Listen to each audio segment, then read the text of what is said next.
का हमारा विषय है शय्यानं चानुशेते हि तिष्ठन्तं संतिष्ठति अनुधावति धावन्तं कर्मपूर्वकृतं नरः।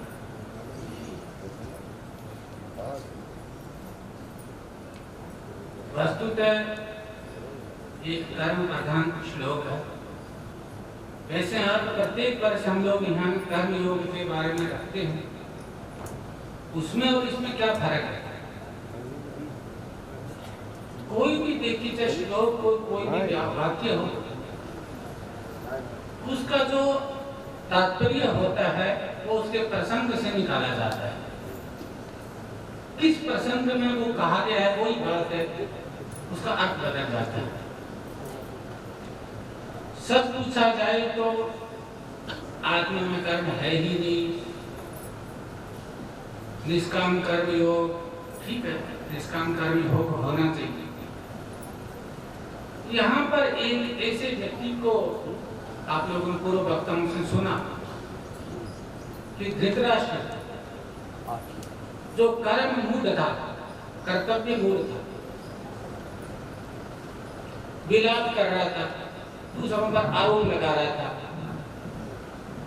उसके काम लूट गया मैं, उसके काम मर गया, उसके काम मेरा ऐसा हो गया, ये वैसा हो गया, इस प्रकार का उसका लोगों पर आरोप था। या बीते हुए असावधानी का वो खेद कर रहा था। तो ऐसे व्यक्ति के लिए है, ऐसे आज भी हमारे देश में बहुत मिल जाएंगे, तो धृतराष्ट्र कहना पड़ेगा उनको। यानी कहने का मतलब यह है, यहाँ पर यह है कि जो कुछ भी आपको मिलता है, आप चाहे सुख प्राप्त कर रहे हैं या दुख प्राप्त कर रहे हैं, वो आपका ही किया धरा है। इसमें दूसरा कोई भी हेतु नहीं, निमित्त बन सकता है, कोई सहायक बन सकता है, वो नहीं बनता तो दूसरा बन जाता है। मान लो कोई आपका शत्रु है, आपको कोई कष्ट दिया या कैसी कुछ भी घटना घटी, वो तो एक निमित्त है, यदि वो नहीं होता तो दूसरा बन जाता। आपको जो सुख या दुख प्राप्त है वो आपके कर्म के द्वारा ही प्राप्त है। वस्तु में देखा जाए तो हमारा जो शरीर का जो निर्माण हुआ है उसमें हेतु हमारा किया गया कर्म ही है। यहाँ पर कर्म का मतलब होता है किए गए कर्म का जो कर्म परिपक्व हो जाता है, फलोन्मुख हो जाता है, उस कर्म के बारे में उसको जो प्रारब्ध बोलते हैं, वो प्रारब्ध के बारे में चर्चा चल रही है कि हमारा किया हुआ कर्म ही है वो प्रारब्ध के रूप में उपस्थित हुआ। ये चीजें कहना चाह रहे हैं। तो वस्तु पे देखा जाए तो हमारा जो शरीर है इसका निर्माण ही हमारे किए गए कर्म से हुआ है। तो जहां जहां ये शरीर जाएगा, तो जहां जहां कार्य जाएगा तो कारण भी उसका साथ में रहेगा। जहां जहां घड़ा जाएगा तो वहां मिट्टी तो जाएगी साथ साथ में, जो घड़े के अंदर है। तो इसी बात को यहाँ पर कहा शय्यानं चानुशेते, भाई वो निर्माण ही उसी से हुआ है, वो ही उसका कारण है, भोग भी उसी के द्वारा ही आपको मिलना है, चाहे सुख मिलना है चाहे दुख मिलना है। तो जब आप सोते हैं तो सोते समय भोग की कोई बात ही नहीं होती, तो सोते हैं तो उस समय वो थोड़ा सा रुक जाता है, फल देने देता है, पर सपने में भी देता है। और कोई उसे बचना चाहे, दौड़ना चाहे, मैं एकांत में चला जाऊं, मैं इस कष्ट से मैं मुक्त हो जाऊंगा, दूर चला जाऊंगा, तो कहा जब दौड़ता है आदमी तो दौड़ते हुए उसके साथ में जाता है। और जब व्यक्ति कहीं मान लो सुसाइड वगैरह कर लेते हैं ना आजकल, तो सुसाइड कर लेता है तो भी उसके साथ में वो जहां जाता है फिर चला जाता है। यानी जो आपका किया गया कर्म है उसका जो फल है, मैंने जैसे बताया ना कि वो फल का ही, कर्म का ही एक कर्म के द्वारा निर्माण हुआ है। जैसे हमारे पूर्व में जो हमने कर्म किए अनंत जन्मों के कर्म है हमारे में संचित रूप से पड़े गए, और वो जब हमारे शरीर छूटता है तो आगामी जो शरीर मिलता है लोगों को, वो जो पूर्व के जो किए गए कर्म है उसमें जो फल देने के लिए तैयार हो जाते हैं, उनको एकत्रित करके ही तो नया शरीर मिलता है। अब बताइए इससे हम बच कैसे सकते हैं? तो क्या इससे बचने का कोई भी उपाय नहीं है। हाँ, आपके हाथ में उतना ही है। एक तो विवेक करें, धृतराष्ट्र को ही बात की समझा रहे हैं। पहले उनको बोल दिया था आत्मा ना मरता है, ना कहीं जाता है, ना आता है। आपके लड़के कहीं नहीं गए, तो आत्मस्वरूप थे, शरीर छूटा है। कभी कह दिया बोले युद्ध में मारे गए थे, स्वर्ग में गए, खेत करने की बात ही नहीं होती। तो ये बातें जो बहुत मूढ़ व्यक्ति होता है ना, उसको समझ में नहीं आता। यदि हम बहुत ऊंची ऊंची बातें करेंगे, कोई आत्मा मरता है क्या, तो वो कहाँ समझेगा। तो फिर उसको यही बताते हैं भैया देखो इसको सहन करो, आपका ही किया हुआ ये, और भविष्य के लिए बचो। कर्म करना आपके हाथ में है, कर्म का फल आपके हाथ में नहीं है। कर्मण्येव अधिकारस्ते न फलेषु कदाचन। इसी बात को भगवान ने गीता में कहा, आप कर्म करने में स्वतंत्र है, कर्म का जो फल भोग है उसमें आपका तंत्र है। तो विशेष तौर से भले शुभ कर्म के फल में आप स्वतंत्र हो भी जाए, अशुभ कर्म के फल में भोग में तो आप कभी भी स्वतंत्र हो सकते नहीं, वो तो आपको भोगना ही पड़ेगा। इसलिए अशुभ कर्म या निष्काम कर्म योग करें या ना करें तो अच्छा है, परंतु अशुभ कर्म से बचने के लिए, जिसको पाप कर्म बोलते हैं, विशेष तौर से जोर यहाँ इसी बात को दिया जाता है कि जब उसका भोग आएगा तो रोने के अलावा और कोई भी उपाय नहीं है, सहन करने के अलावा दूसरा कोई भी उपाय नहीं। इसका उपाय अभी हमारे हाथ में है, ऐसा कर्म ना करें जिसका हमको फल कष्ट मिलना है। बड़ा मुश्किल तो ये है कि अशुभ कर्म से आदमी बचे कैसे। एक तो शुभ अशुभ का भेद ही नहीं जानता व्यक्ति, सत्संग ही नहीं किया है तो क्या करेगा।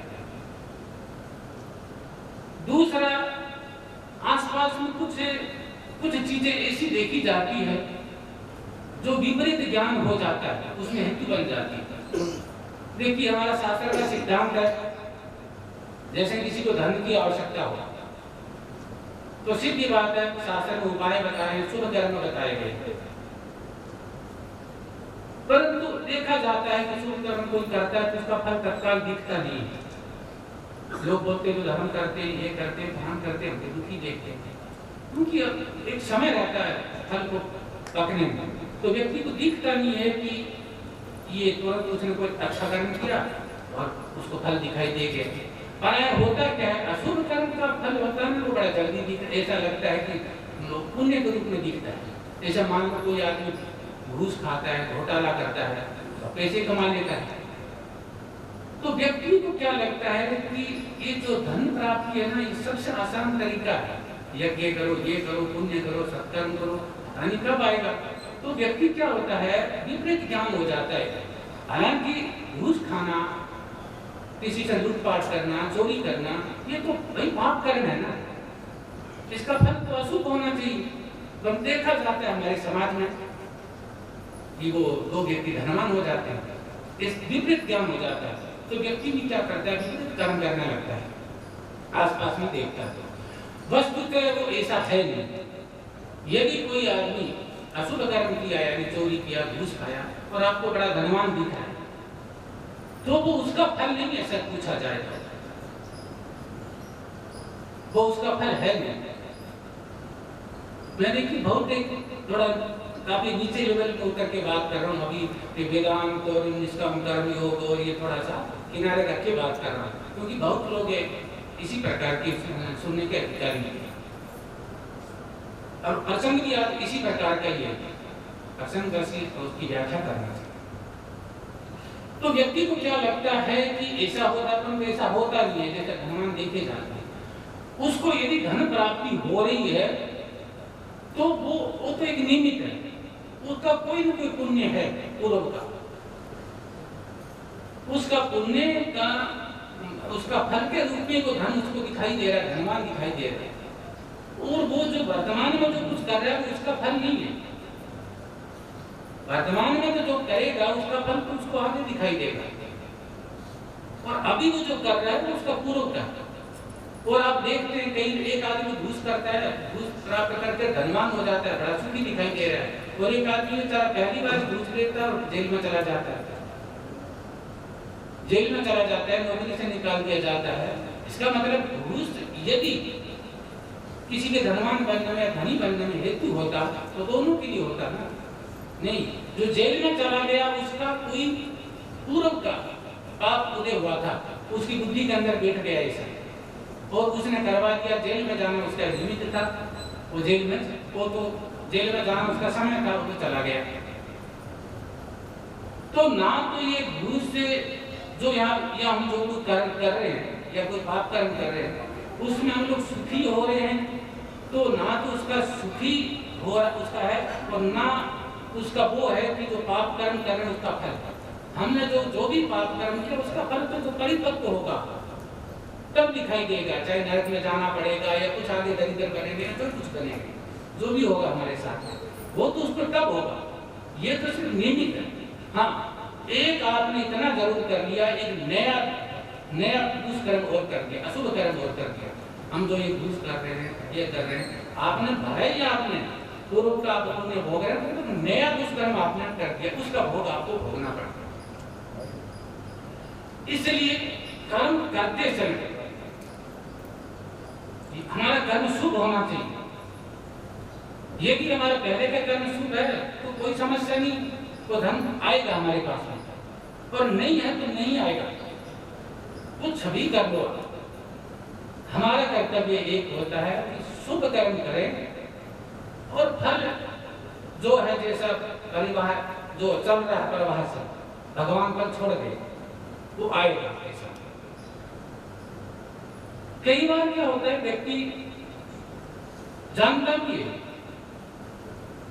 ये पाप है, ये पुण्य है, सत्संग वगैरह सुना है, जानता है झूठ बोलना पाप है, चोरी करना पाप है, पहले ठीक है जैसे वहां पर विचार कर लिया कि हमने घर कर लिया, परंतु तो वासना के बारे में कल जो चल रहा था बड़ी व्यापक है, बहुत बड़ी व्यापक है, इतनी प्रबल वासना हो जाती है कि वो हमारा जो ज्ञान है उसको दबा देती है, मूड बना देती है, विपरीत ज्ञान करवा देती है, जानते हुए कभी सोचता जो देखा जाएगा होगा।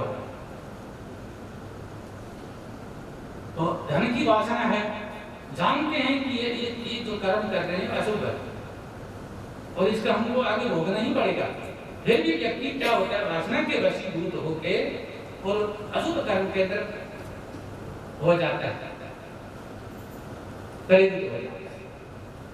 इसलिए अशुभ कर्म से बचने के लिए हमारी इंद्रियां संयमित होनी चाहिए, विचार होना चाहिए। शुभ कर्म आप निष्काम रूप से करते, देखो अशुभ कर्म तो निष्काम होगा ही नहीं, सीधी बात है, अशुभ कर्म करना तो कोई निष्काम की बात ही नहीं होगी। हाँ, वहां तो सीधी बात है, हम लोग या तो अज्ञान से करते हैं, वासना के वशीभूत होकर के कर रहे हैं, और अज्ञान से कर रहे हैं। अशुभ कर्म में तो यही है, तो और कोई ना तो शास्त्र कहता है कि करो, तो अशुभ कर्म को छोड़ दीजिए बिल्कुल। शुभ कर्म यदि आप निष्काम रूप से करते हैं तो वो अति उत्तम है।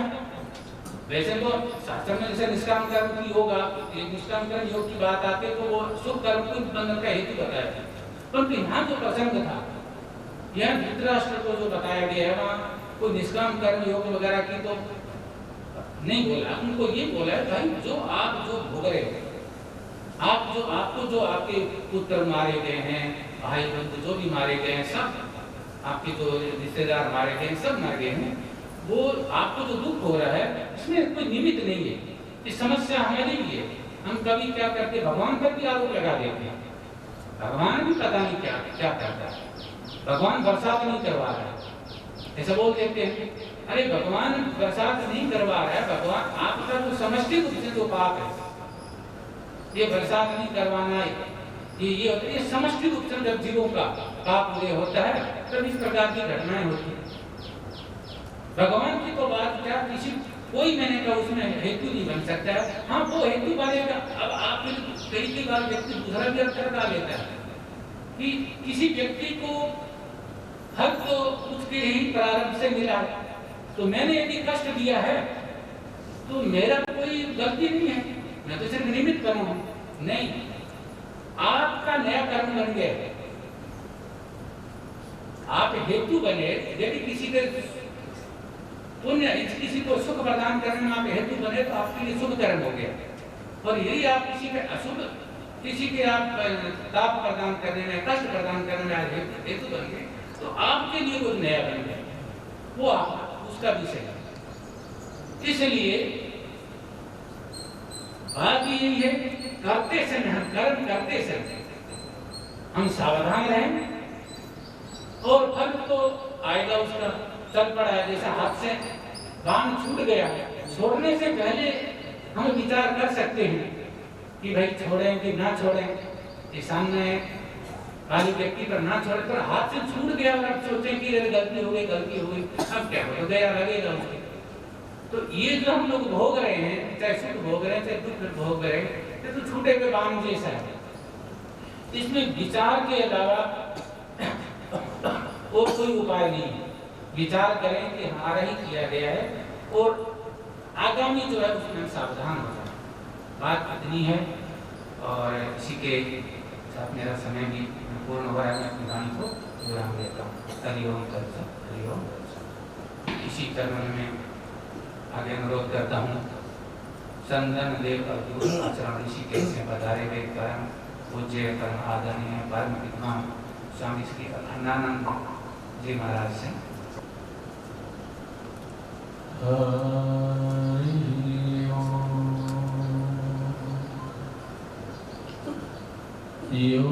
योऽन्तः प्रविश्य मम वाचमिमां प्रसुप्तां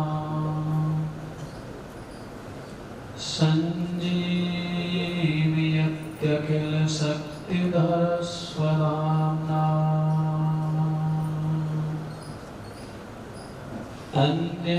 अन्याश्च हस्तचरणश्रवणत्वगादि प्राणान्नमो भगवते पुरुषाय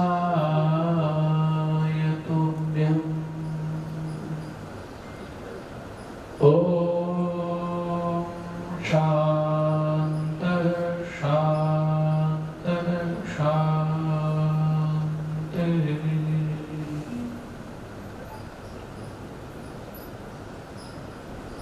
विभिन्न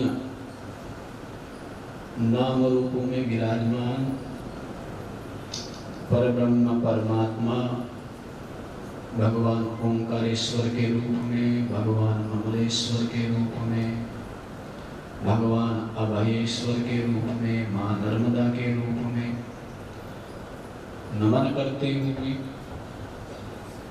जिन ब्रह्मलीन, ब्रह्मनिष्ठ, ब्रह्मरूप महापुरुष की स्मृति में ये कार्यक्रम का आयोजन किया जा रहा है, उन महापुरुष के चरणों में नमन करते हुए इस आश्रम के परमाध्यक्ष परम पूज्य महाराज श्री के चरणों में नमन करते हुए महामंडलेश्वर परम पूज्य श्री स्वामी वीरागानंद जी महाराज के चरणों में नमन करते हुए परम पूज्य महामंडलेश्वर श्री स्वामी जनकपुरी जी महाराज के चरणों में नमन करते हुए परम पूज्य आचार्य श्री दिव्य चैतन्य जी महाराज के चरणों में नमन करते हुए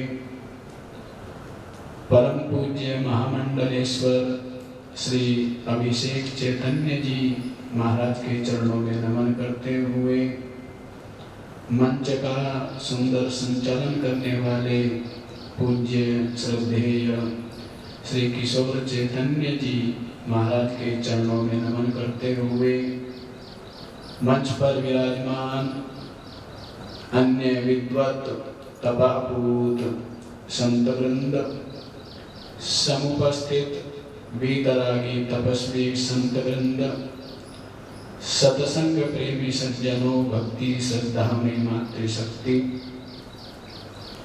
बहुत सुंदर प्रसंग है जो श्री विदुर जी महाराज धृतराष्ट्र को समझा रहे हैं। महाभारत का युद्ध हुआ, राजा धृतराष्ट्र अपना सर्वस्व हार चुके हैं, साथ ही साथ उनके 100 पुत्र और भी उनके स्वजन स्नेहीजन काल कलवित कबलित हो चुके हैं। ऐसे में बड़े शोक मग्न हैं, बड़े चिंता में डूबे हुए हैं। धृतराष्ट्र विलाप कर रहे हैं।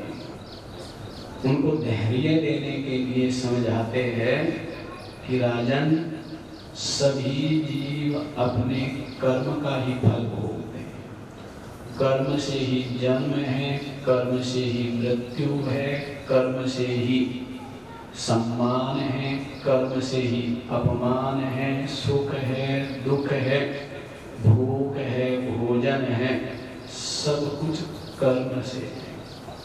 क्योंकि कर्म जो है, शयानम चानुषेते ही तिष्ठन्तं चानुतिष्ठति अनुधावति धावन्तं कर्म पूर्वकृतं नरम। मनुष्य पूर्वकृत जो कर्म है उनका फल इस जन्म में भोगता है।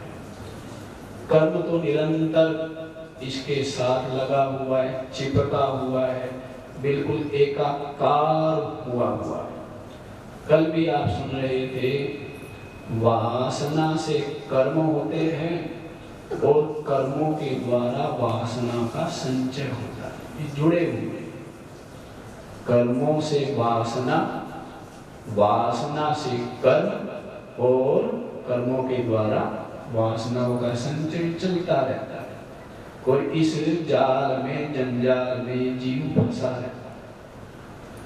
प्रथम व्यक्ति इस बात को समझ ले कि जो भी मैं अपने जीवन में सुख दुख भोगता हूँ वो मेरे कर्म का ही फल है।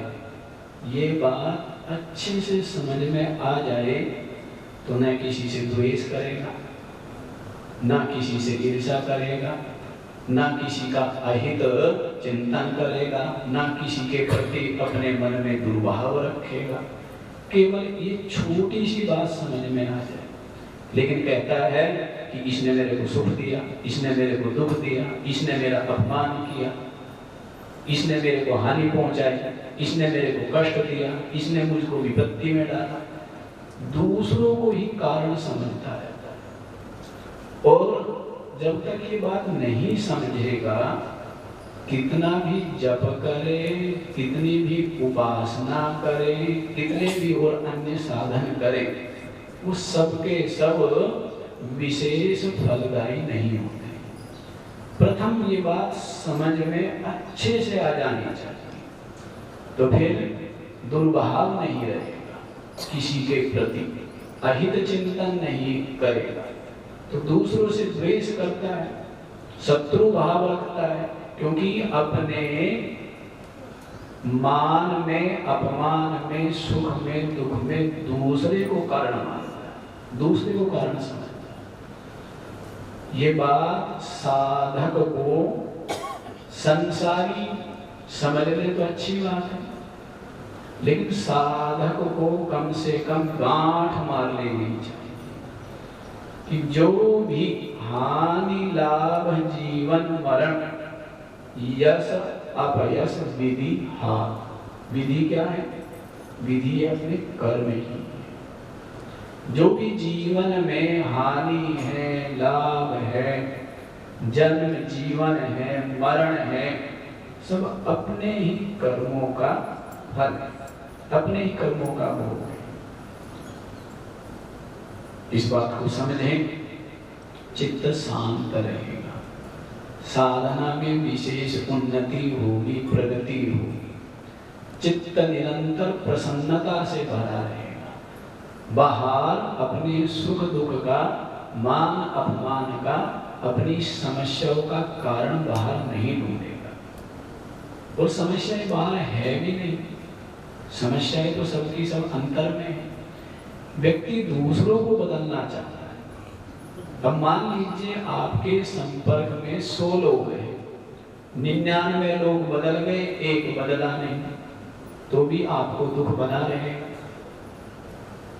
तो भी आपको अशांति बनी रहेगी। और सबसे अच्छा यह है कि आप 100 में से किसी को मत बदलिए, अपने आप को बदल लीजिए। सबके सब बदले हुए, अपने आप को बदल करके तुरंत तत्काल ही आप सुखी हो सकते हैं।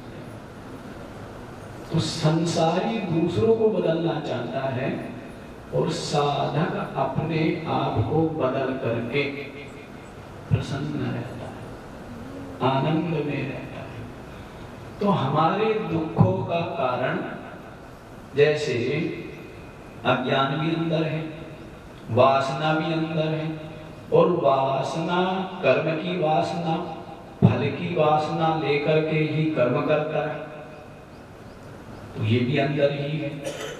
भगवान भाष्यकार ने भाष्य में जगह जगह अविद्या काम कर्म इस प्रकार से पंक्ति, ये शब्द प्रस्तुत किए।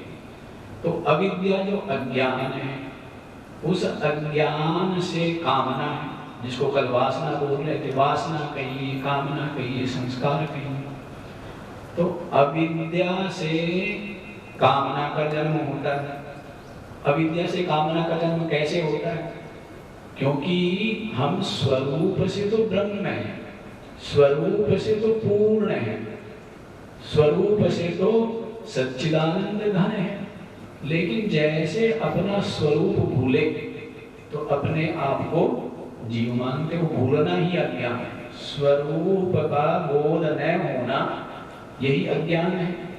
तो अपने आप को अपूर्ण मानते हैं, अपने आप को अधूरा जीव मान लेते हैं। तो जब अधूरा जो होता है वो पूरा होना चाहता है, तो पूरा होने के लिए फिर वो कर्म करता है। उसके चित्त में ये कामना होती है कि मैं पूरा हो जाऊं, तो इसलिए वो कर्म करता है, और कर्मों के द्वारा फिर वही फल होते हैं, वासनाओं का संचय होता है। और इसी प्रकार ये कर्ता भाव फलाशक्ति से युक्त होकर कर्म करता है, और उन कर्मों का फल विविध योनियों में ये जीव भोगता रहता है। ये तो अध्यात्म एक विज्ञान है, और इतना सुंदर विज्ञान, इतना सटीक विज्ञान, इतना युक्ति युक्त विज्ञान, इतना अनुभव सिद्ध विज्ञान शायद ही इस धरती पर और कोई हो। बंधन का कारण क्या, बंधन क्या, मुक्ति कैसे हो, ये सब का सब इसमें स्पष्ट कर दिया गया है। और इसमें छिपा हुआ जो है उसको स्पष्ट कर दिया है कि अविद्या, काम, कर्म और उसका फल हो, यही बंधन है, यही बंधन है। तो कर्मों के द्वारा ही वासना, और वासनाओं के द्वारा ही कर्म निरंतर प्रगाढ़ होते रहते हैं, और ये जीव अपने कर्मों का फल भोगता है। भीष्म पितामह बाणों की सैया पर लेटे हुए भगवान श्री कृष्ण मिलने के लिए पहुंचे, हालचाल जानने के लिए। भीष्म पितामह कहने लगे, भगवान जानते हुए तो मैंने ऐसा कोई कर्म नहीं किया जिसके कारण मुझे इस बाणों की सैया पर लेटना पड़े। मैं देखता हूँ अपने जीवन में, झांकता हूँ पीछे, तो ऐसा कोई कर्म मैंने नहीं किया। फिर किस कर्म के कारण मैं बाणों की सैया पर पड़ा हुआ। भगवान श्री कृष्ण कहने लगे, अपने पिछले जन्मों की तरफ देखिए, झांकिए। तो विष्णु पितामह कहने लगे कि इतनी शक्ति सामर्थ्य तो मुझ में नहीं है कि मैं अपने पिछले जन्मों को देख सकूं। भगवान श्री कृष्ण ने कहा कि चलो इसमें हम आपकी सहायता करते हैं। और भगवान श्री कृष्ण की प्रेरणा से, शक्ति से विष्णु पितामह ने अपने पिछले जन्मों में देखा। तो कहते हैं कि 27 जन्म पिछले जो विष्णु पितामह के हुए, उनमें ऐसा कोई पाप कर्म नहीं था जिसके कारण से विष्णु पितामह को बाणों की सैया पर लेटना पड़ा। लेकिन कहते 28वें जन्म में जब वो बालक थे, बाल्यावस्था, तो कोई मरणासन्न घायल सर्प था, उसको कहते झाड़ियों के ऊपर उन्होंने फेंक दिया। तो वो जो सूर उसको चुभे है, जो कांटे चुभे थे, उस सर्प को मरा तो वो नहीं था, तो तड़प तड़प करके मरा। उस कर्म का फल ये हुआ कि 27 जन्म के पश्चात विष्णु पितामह बाणों की सैया पर शरीर विदा हुआ है, लेटे हुए, कष्ट पा रहे। तो इस दृष्टांत के द्वारा ये बात समझ में आती है, ना भुक्तम क्षीयते कर्म कल्प कोटि शतैरपि। भले ही 100 करोड़ों कल्प बीत जाए, लेकिन जो कर्म है, कर्म का फल भोगना ही पड़ता है। जीवन में सावधान रहना चाहिए, मेरे द्वारा किसी जीव को किसी प्रकार का कष्ट ना हो। सब सावधान रहे और सबके अंदर परमात्मा का वास है, ये बात समझ लो। ये बात भी ना समझ में आए तो कम से कम ये तो समझ ले कि जो भी मेरे द्वारा कर्म होगा उसका फल तो मुझे ही भोगना है। शुभ होगा तो शुभ का फल, अशुभ होगा तो उसका पाप जो है, उसका फल दुख, वो भी मुझे ही भोगना पड़ेगा। इतनी छोटी सी और इतनी मोटी सी बात है, लेकिन हम प्रायः संसार में देखते हैं कि व्यक्ति की समझ में नहीं आती। बड़ा आश्चर्य होता है कि व्यक्ति की इतनी छोटी सी बात समझ में नहीं आती है, इसका महान आश्चर्य की बात है। आप अध्यात्म को, शास्त्रों को कुछ समय के लिए एक तरफ रख दीजिए, लेकिन कम से कम दृढ़ता पूर्वक इस बात का ही पालन कर ले कि मेरे द्वारा किसी भी जीव को, मनुष्य को नहीं, किसी भी जीव को, कीट पतंग को भी मेरे द्वारा किसी को कष्ट ना हो, ऐसा अहिंसा का भाव जीवन में रखें। क्योंकि कहा है ना कि का स्वर्गदा प्राण भृताम अहिंसा। स्वर्ग को, सुख को देने वाली क्या है? सभी प्राणधारियों के प्रति अहिंसा का भाव। किसी की भी हिंसा ना करें, ना शरीर से, ना मन से और ना वाणी से। स्मरण रखें। अब आप कई बार कहेंगे कि जी कोई महापुरुष है, जीवन मुक्त है, आत्मनिष्ठ है, लेकिन उनसे भी लोग भयभीत होते हैं, उनसे भी लोग द्वेष करते हैं, तो दुखी तो हो रहे हैं। तो वो महापुरुष दूसरे व्यक्ति के दुखी होने में क्या बन गया? निमित्त बन गया, कारण बन गया। लेकिन वास्तव में वो महापुरुष, या जैसे ऐसे समझ लीजिए, बालक है, अपने माता पिता से डरता है, जबकि माता पिता दयालु है, कष्ट नहीं दे रहे, लेकिन फिर भी डरता है। क्यों डरता है? क्योंकि उसने कुछ गलतियां की। वैसे महापुरुष किसी को कष्ट या भय नहीं देते हैं। व्यक्ति अपने कर्म, अपने दूषित विचार या दूषित भावना के कारण ही महापुरुषों के सामने भयभीत होता है। तो इतना ही यहाँ पर कहना अभिष्ट है कि ये जीव का कर्म पीछा नहीं छोड़ता है, इस लोक में भी और परलोक में। परलोक में भी अपने कर्मों का फल भोगता है, परलोक में भी जो देव भाव आदि की प्राप्ति होती है वो भी अपने कर्मों से ही होती है। इसलिए अपने कर्म करने में सावधान होना चाहिए।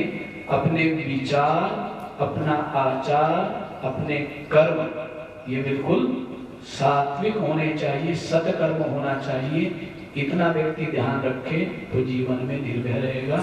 इतना ही कह करके ब्रह्मलीन महाराज श्री के चरणों में मैं अपनी वाक पुष्पांजलि समर्पित करता हूँ। हरि ओम तत्सत। ओम शांति शांति शांति।